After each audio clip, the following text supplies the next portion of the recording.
with the effort our guys we gave ourselves a good chance of winning the game. And I think the frustration comes because the mistakes we're making are easily correctable mistakes, as far as some of the turnovers, missing layups, missing free throws. These are things that we can correct ourselves, and these are plays that we can make as a group that'll make our chances, give us a much better chance of winning.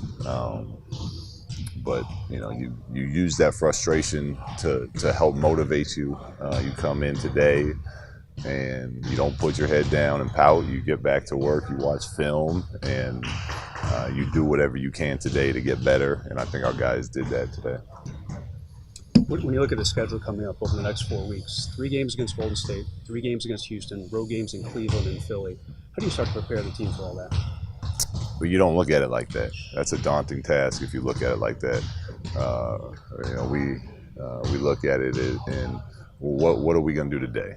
And we're going to control what we can and work the way that our guys are becoming accustomed to working.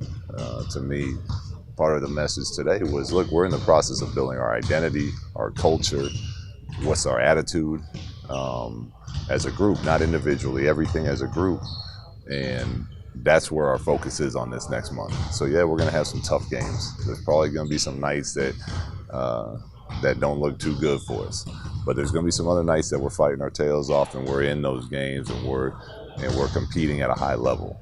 And it's important for us to just, no matter what's going on with the outcome of the game, to keep that mindset of, we're going to keep working as a group to get better and better and better, and build the team that we want to be. And if our focus is on that, we'll be just fine. Did you like the way the second unit played last night? Now that Kuzma's back on it. Second unit was great last night. They moved the ball. We had a bunch of possessions with 4 or 5 passes where guys were passing up open shots to get layups. JC, I thought, really did a nice job of setting the tone of playing unselfish. It was either a quick attack or moving the ball on, which we've been on him about doing. And I really think he embraced that last night, which helped that second unit get going. Kuz obviously gives them another dimension, and he was playing unselfish as well last night. So as a group, they very happy with the way they played. Have you thought of giving Kuzma more time in critical moments, because he is such a scoring machine? Well, yeah, that's part of the challenge each day. When you got a team full of guys that are all playing well, trying to figure out which ones to let close the game. And Kuz obviously gives us an offensive threat from that 4 spot, the way he can shoot the ball and making big plays. He's always in that conversation. Last night, I told him I thought his individual defense was not up to par to what we've become accustomed to with him. And we put our emphasis on defense this year. So some of the decisions, the commitment to play guys that we're gonna get the job done on that end.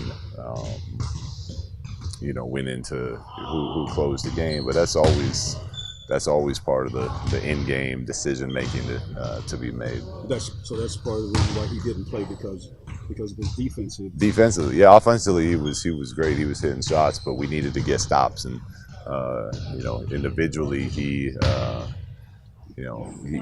wasn't doing what he normally does on the defensive end to help us get those stops. Towards the end of the game, were those all plays that you felt like had been solid defensively throughout the game? Yes. They defensively, I thought that they had been the best group individually.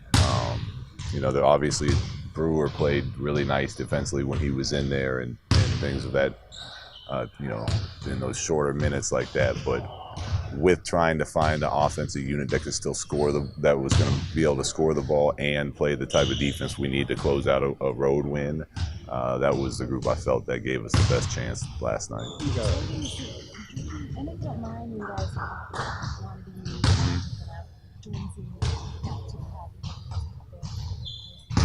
do you have a conversation about that? Well, not with him today, but with the team. I said it.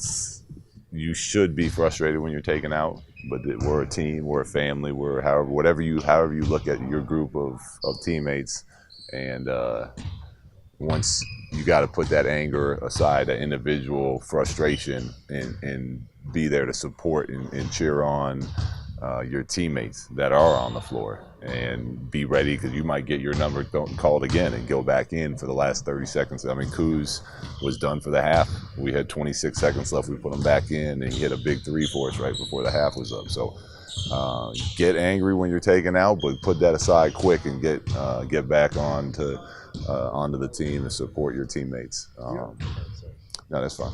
There was a lot of questions last night, questions today about who was playing and when. What's your process after you look at the film and all that, and going back and deciding that was a good choice or should have maybe done that differently? How do you approach kind of looking back on this? Well, when you're watching film, you exactly what you said. You kind of reflect on the decisions you made. You don't sit there and second guess yourself and beat yourself up over it. There's no formula that's going to give you the right answer. Some nights it works, other nights it doesn't. You got to go with the players you feel like are about to get it going, or they're going to keep it going, or if somebody's struggling, maybe he's got to play less minutes. And you kind of, as you're watching the tape on what the players are doing, you see how the groups are playing together, and you take mental notes and write those down, and you have that in your bank for next time you got to make the same decisions. To ask you different versions of this, but you guys don't have a traditional best player, second best player, third game changes. How does that impact? Well, it makes that decision more challenging because I think it's obviously easier if you have Kobe Bryant on your team. He plays, whether he's having a good game or bad game, he's going to play those minutes and he's going to do what he does.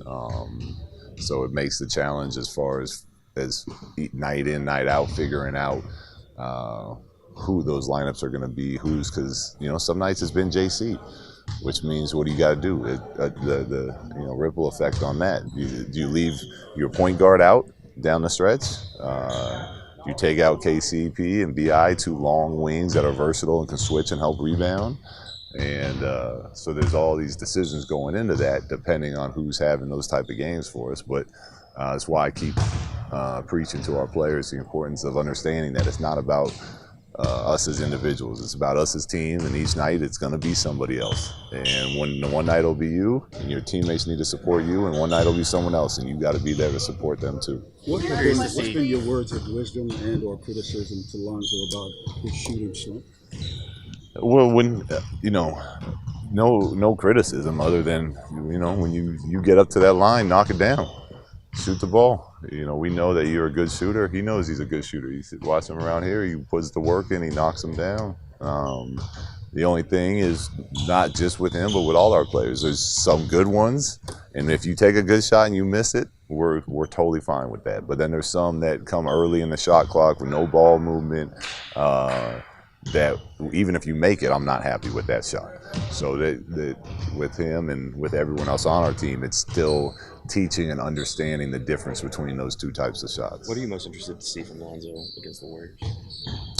I just enjoy watching Lonzo play basketball. So whether it's the Warriors or whoever else, it's going to be another opportunity for him to get better and continue to work on his craft. But it's a new type of challenge. Like, it's just a different kind of defense and better players perhaps they've seen. Yeah, they're the champs.